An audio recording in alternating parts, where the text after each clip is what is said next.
What is going on YouTube? It is your boy MrBaboon back with a reaction video. This time we have the Korean War Part 2. So, we are going to watch this, react to it, all that good stuff. You guys can find the video link and the channel link down below in the description. If you guys want to check it out, you guys can.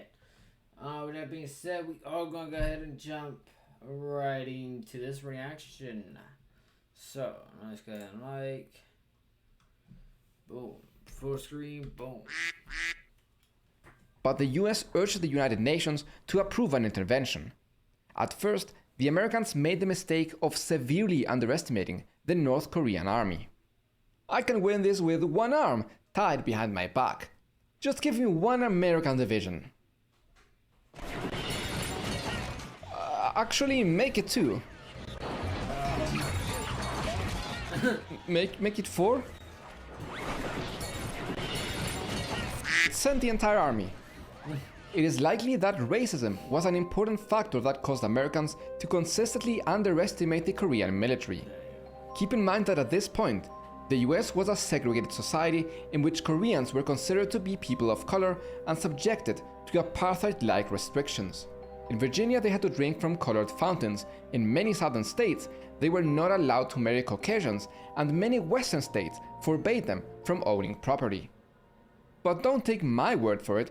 Listen to the New York Times military editor Hanson Baldwin just 3 weeks after the war began. "We are facing an army of barbarians in Korea, but they are barbarians as trained, as relentless, as reckless of life, and as skilled in the tactics of the kind of war they fight as the hordes of Genghis Khan. Like locusts, the invading army apparently is prepared to live off the country. Mongolians, Soviet Asiatics, and a variety of races, some of the most primitive of peoples. We face in Korea and elsewhere not only the armed horde, but the armored horde." A few days later, he wrote, "The enemy is still advancing. Behind him stand the hordes of Asia. Ahead of him lies the hope of loot." Again, this was said by the New York Times military editor Hanson Baldwin. If this is what they openly said in one of the country's largest newspapers, one can only imagine what they said behind closed doors. Still, these primitive, barbaric hordes pushed southward with dramatic success in the summer months of 1950, with one humiliating defeat after another for American forces. During this entire time, guerrillas were wreaking havoc on the Allies. As a response, South Korea and the US began a brutal campaign and burned down every village that was suspected of harboring communist sympathizers, usually with napalm. In July 1950 in Nogun-ri, American soldiers machine-gunned hundreds of helpless civilians who had taken refuge under a railroad bridge. According to survivors, they returned again and again for 3 days, shooting into families who desperately tried to hide in drainage pipes.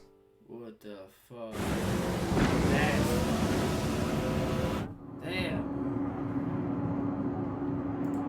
Can I just say RIP to everyone that's lost their life in this Korean War? You know what I mean? Like, RIP to all of them. You know what I mean? Like...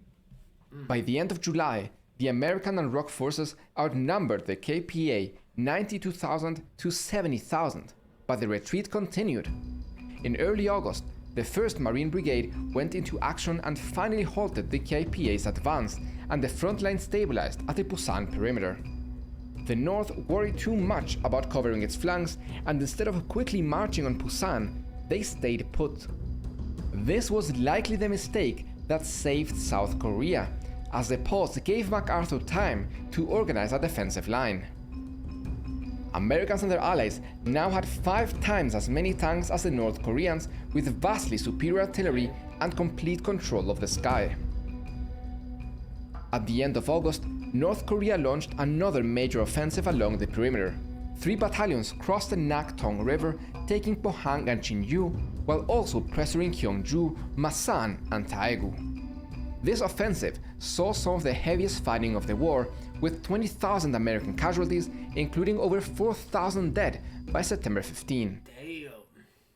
But MacArthur came up with a brilliant plan. he sent 80,000 Marines to navigate treacherous waters and land at Incheon, far behind enemy lines. The Marines landed practically unopposed and took Seoul back by the end of September. The North Koreans panicked and quickly retreated back to the parallel, while many guerrillas escaped into the mountains of the south. As the Allies recaptured the south, they found several mass graves with the executed prisoners of war by North Koreans.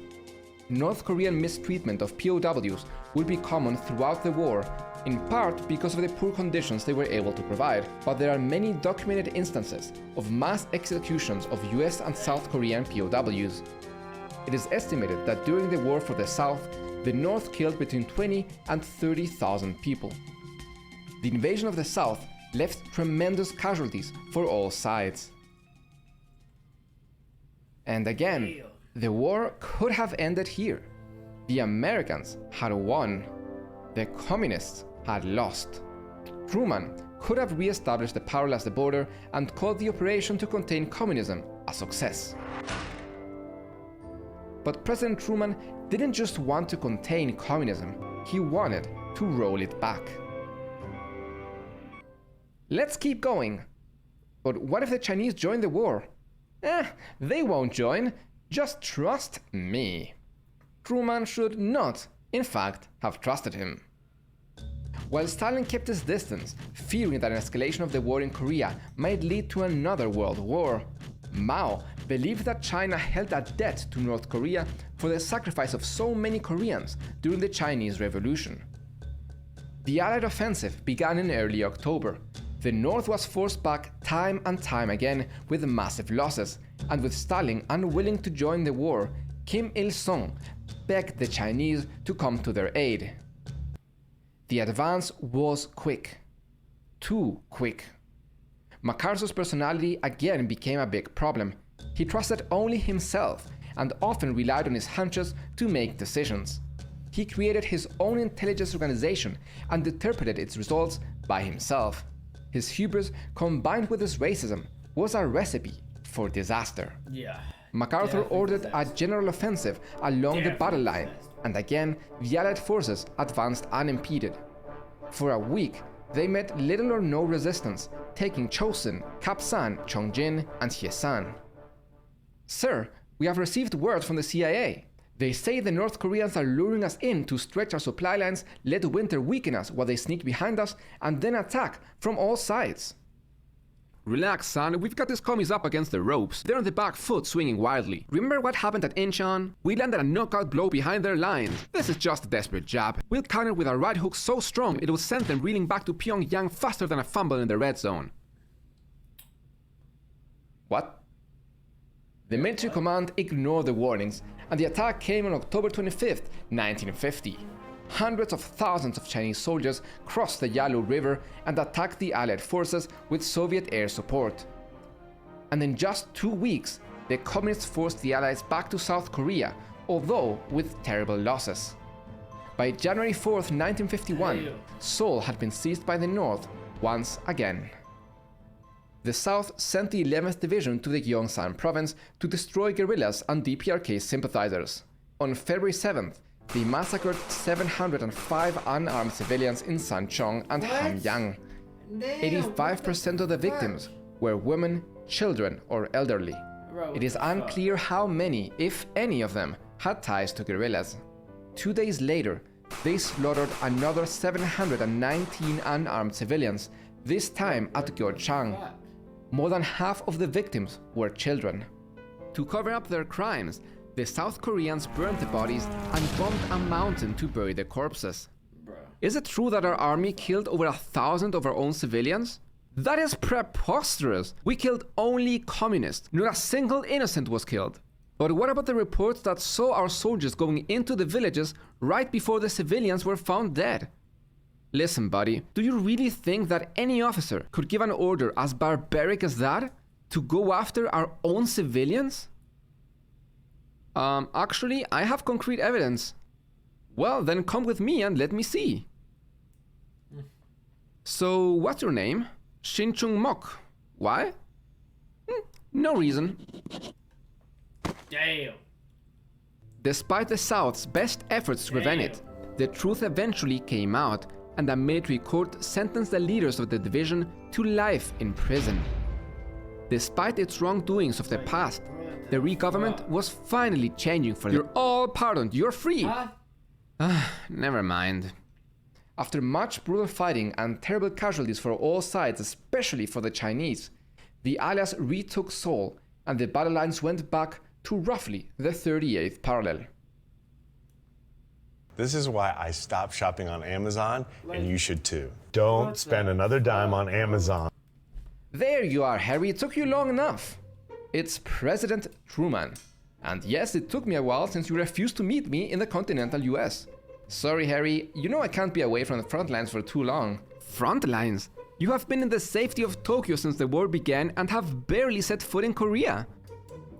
Doesn't matter. I mean, they're all basically Chinese. What? No, they're not.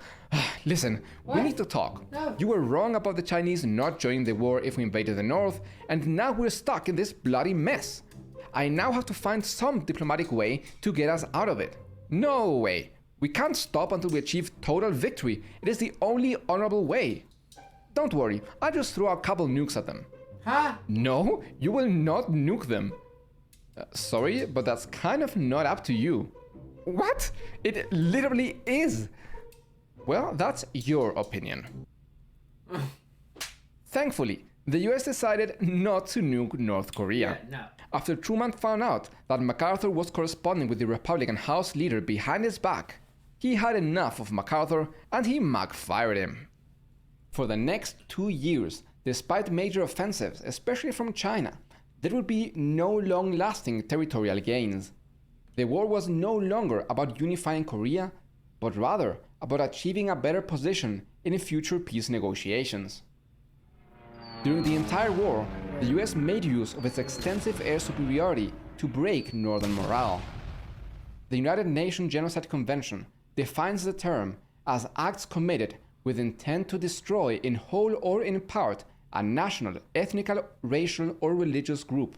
This would include deliberately inflicting on the group conditions of life calculated to bring about its physical destruction in whole or in part. American Air Force General Curtis LeMay said, "We burned down every town in North and South Korea. They did this mostly using napalm." Napalm is horrifying. Yeah. And too often it is talked about as just another weapon, so forgive me, but to try to help you grasp the inhumanity of this weapon, I will cite Private James Ransom Jr., whose unit suffered friendly fire from napalm. "My men rolled in the snow in agony and begged me to shoot them as their skin burned to a crisp and peeled back like fried potato chips." On June 25, 1951, General O'Donnell, commander of the Far Eastern Air Force Bomber Command, testified in Senate. "North Korea has been virtually destroyed, hasn't it?" "Oh yes, I would say that almost the entire Korean peninsula is just a terrible mess. Everything is destroyed. There is nothing standing worthy of the name. Just before the Chinese came in, we were grounded because there were simply no more targets in Korea." In May 1951, an international fact-finding team from East Germany, West Germany, China, and the Netherlands stated, "The members in the whole course of their journey did not see one town in North Korea that had not been destroyed, and there remained very few undamaged villages." A Hungarian writer, Tibor Mirai, wrote, "Everything which moved in North Korea was a military target for the Americans. Peasants in the fields often were machine gunned by pilots who, this was my impression, amused themselves to shoot them." He claimed to have witnessed a complete devastation between the Yalu River and the capital. He said that there were no more cities in North Korea. "My impression was that I am traveling the moon because there was only devastation. Every city was a collection of chimneys." A battle report stated, "We killed civilians, friendly civilians, and bombed their homes, fired whole villages with their occupants, women, and children, and 10 times as many hitting communist soldiers under shower of napalm. And the pilots came back to their ships stinking of vomit, twisted from their vitals by the shock of what they had to do." After running out of targets, The US began bombing the country's irrigation and hydroelectric dams, which flooded crops and ruined farmlands. Millions of people lost their access to food, and only emergency assistance from China and the Soviet Union prevented a massive famine. During Operation Hudson Harbor, the US deployed B-29 bombers, the same ones that dropped the atomic bombs over Japan and had them fly over North Korea, and even dropped dummy atomic bombs to terrorize the population. The air war had no military purpose, and it accomplished nothing but to kill countless people. Play War Thunder now. Join millions of players across the globe in massive battles on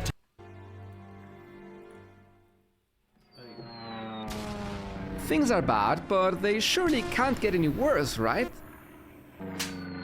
A mosquito? Here? In winter? Huh, that's the strangest thing I've seen in my life. You have the plague. The plague? The bubonic plague, yes. How the f***? The North Koreans and Chinese claimed that the US dropped bombs filled with infested insects over North Korea, causing outbreaks of bubonic plague, cholera, and other diseases. This is still debated to this day and has not been confirmed. The US firmly denies all allegations and claims that what I will present to you is communist propaganda. Let me summarize the claims and you can decide for yourself. We know that Japan dropped bombs with insects infested with the bubonic plague, anthrax, typhoid, and other diseases over China during World War II. The infamous Unit 731 carried out many experiments that pioneered these weapons. After World War II, the US purchased this knowledge from Shiro Ishii and other Unit 731 commanders in exchange for immunity from persecution. What the fuck? In 1951, Shiro Ishii was reported to be in South Korea, and declassified US documents from September 21, 1951 calls for more vigorous test programs, including large-scale field tests to determine the effectiveness of specific BW agents under operational conditions. Wilfred Burchett, a leftist journalist from Australia, who was the first journalist to report from Hiroshima after the atomic bomb, was reporting from North Korea during this time. I will quote his book, This Monstrous War. We found clusters of flies and fleas on the snow-covered hillsides. In one place, there were over 1,000 fleas in a square meter of snow. What the fuck? The fleas were infested with bubonic plague. We interviewed an old Korean peasant who said he had never seen fleas in the open before. How could there be flies and fleas while there is still snow on the ground? In Chukdong, a group of Chinese volunteers saw a plane flying low. A patrol found hundreds of clumps of flies and mosquitoes swirling on the ground in such a density that if you put your foot down, you would kill 100. A previous patrol had seen no insects there. It is necessary to stress that bubonic plague has never been known in Korea's recorded history. The only case of a cholera epidemic for 60 years was in 1946, and directly traceable to the fact that an American vessel had dumped ashore at Busan the bodies of 2 men who had died of that disease. Plague is carried by rats and humans and naturally spreads along communication routes. Cholera. Yeah, I did not know about this. Like this whole thing so far, I did not know about. At all. Usually branches out in every direction from its focal point. But in North Korea in early 1952, isolated cases of plague and cholera cropped up in places widely separated and not connected. Laboratory tests showed that the bacteria were artificially cultivated. In June 1952,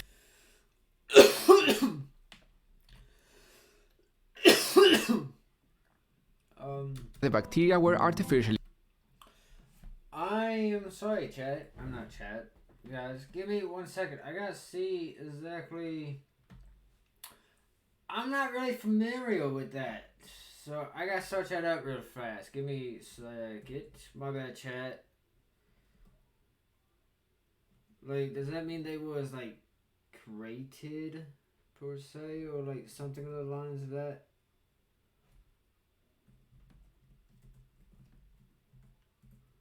You know what I mean? Like, I don't know, and I mean, like, I don't know.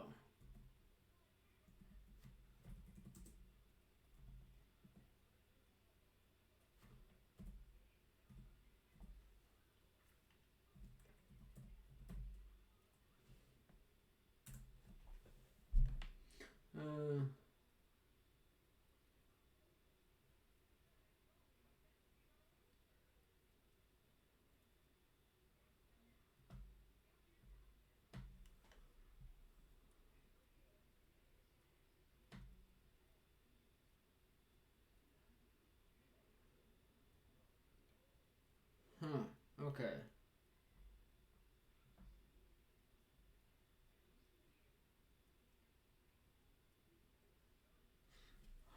Okay. I was very confused. Still kind of confused, but cultivated.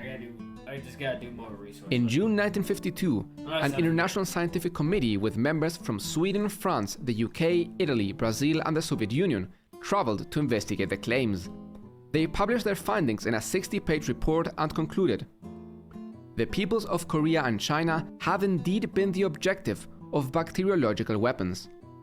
These have been employed by units of the USA Armed Forces, using a great variety of different methods for this purpose, some of which seem to be developments of those applied by the Japanese during World War II. The Commission reached these conclusions, passing from one logical step to another. It did so reluctantly, because its members had not been disposed to believe that such an inhumane technique could have been put into execution in the face of its universal condemnation by the peoples of the nations. Additionally, 36 captured US pilots confessed to having taken part in bacterial warfare. So, does that mean they did? I mean, that's kind of what I'm getting at from my understanding, that they did. You know what I mean? Warfare. My germination took place on the 27th of March, 1952, and it was a VT germination. Although I never wanted to participate in bacteriological warfare, I guess you might say I was coward enough to go ahead and do as I was told. How can I go back and face my family in a civilized world? How can I tell them these things, that I'm a criminal in the eyes of humanity? To be fair, all of these pilots retracted their confessions after returning to the US and facing charges of treason. Every single retraction was filmed by military cameras and handed to official news outlets for dissemination. It can be hard to know who is lying and who is telling the truth. The matter could be settled by checking the flight logs from the pilots who confessed. However, an Al Jazeera investigation found that those logs had been removed in March 1952, before North Korea and China had made any confessions public. Many other flight records have never been released.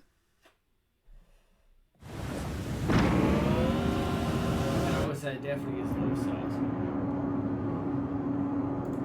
There are many other claims and counterclaims. This issue is hotly debated, and it is impossible to mention every argument in this video. So please keep in mind that there is much more to this story.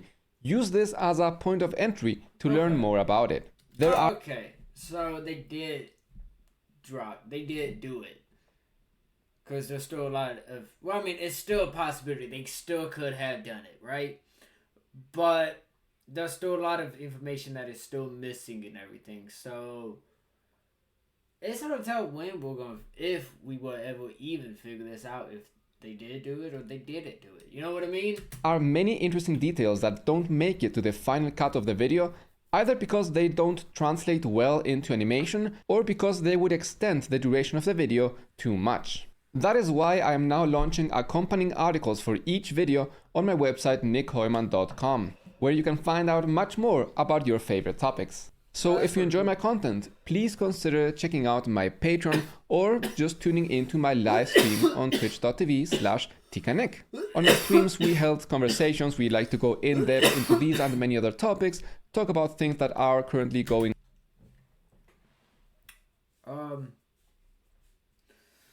I would like to link his Twitch down below as well. So, just in case, like, you guys do, like, you know what I mean? You guys do like the content and everything that he puts out, and you guys want to see more and learn more and everything about it, you guys can check out his Twitch as well. You know what I mean?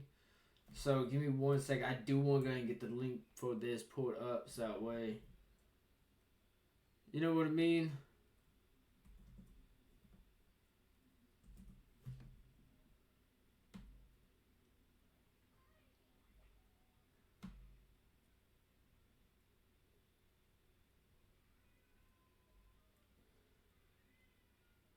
Okay, this looks like his thing, so we're just gonna leave that open so I can put that link down below in the description for you guys. Going on in the world, and it gives rise to many interesting and fun conversations, so I do recommend that you check it out. Either way, your support is vital to keep this in-depth historical content going. All the relevant links are in the description, and I would love it if you could just check them out. Anyways, back to the video. On and off negotiations lasted for about 2 years, but after the death of Stalin, the Soviet Union became too busy with internal struggles, and China realized that they couldn't help the North Koreans by themselves. So finally, on July 27, 1953, North Korea, China, and the United Nations Command signed the armistice agreement. President Syngman Rhee refused to do it, and no peace treaty was ever signed. Damn. The Korean War left about 3 million people dead, making it the 3 million people dead? Bro. deadliest conflict of the Cold War era. It also had the highest rate of civilian casualties, who were about 70% of the dead. Bro, The North likely lost between 210 and 310,000 soldiers, and between 1 and 1.5 million civilians, Like, what many the of whom died fuck? from exposure. In total, the North lost around 20% of its population. 20%, bro. Its cities were wiped out, and survivors were forced to live in caves or mud huts. South Korea reported about 140,000 military deaths, 25,000 missing, and almost 500,000 injured. The US suffered over 30,000 battle deaths, 7,000 missing, and almost 3,000 non-battle deaths. Damn. Other UN nations lost in total 3,730 soldiers. The Chinese claim to have lost just under 200,000, while the United Nations claims the Chinese lost double that many. About 80% of the known massacres were perpetrated by the South and 20% by the North. The Korean War shaped both North and South Korea forever. South Korea received the protection of the United States and was beneficiary of many aid programs to quickly develop the country. But the country would remain a brutal dictatorship for another 30 years. Japanese collaborators continued to play a key role in the nation. By 1990, 90% of South Korea's elite had direct ties to collaborators of the Japanese occupation. To put this into perspective, imagine if in France, 90% of the society's elite had gotten there thanks to their collaboration with the Nazis. The failed invasion of the North in Korea influenced the US during the Vietnam War not to invade North Vietnam. The Korean War also fundamentally changed the American country forever. Up until the Korean War, the US had never supported a large standing army, and the military was a negligible factor in its history and culture. Usually after each war, the military just blended back into society. But after the Korean War, the US began building its worldwide network of military bases and almost tripled its defense spending, even in times of peace. This was the beginning of the US industrial military complex. North Korea would never forget the devastation of the war. Yeah, no. It was not just the Americans and South Koreans who had done this to them. So many It was the people. United Nations. It felt like the world was against them. From this point on, North Korea shut the world out, and the military became a central part of its culture. They obsessed with becoming powerful enough to stop any future Japanese or Americans. To ensure their safety, they needed to build the ultimate weapon. For this, no repression would be too harsh and no measures too extreme. From the ashes of the Korean War would rise a North Korea that we know today, as they vowed never to forget.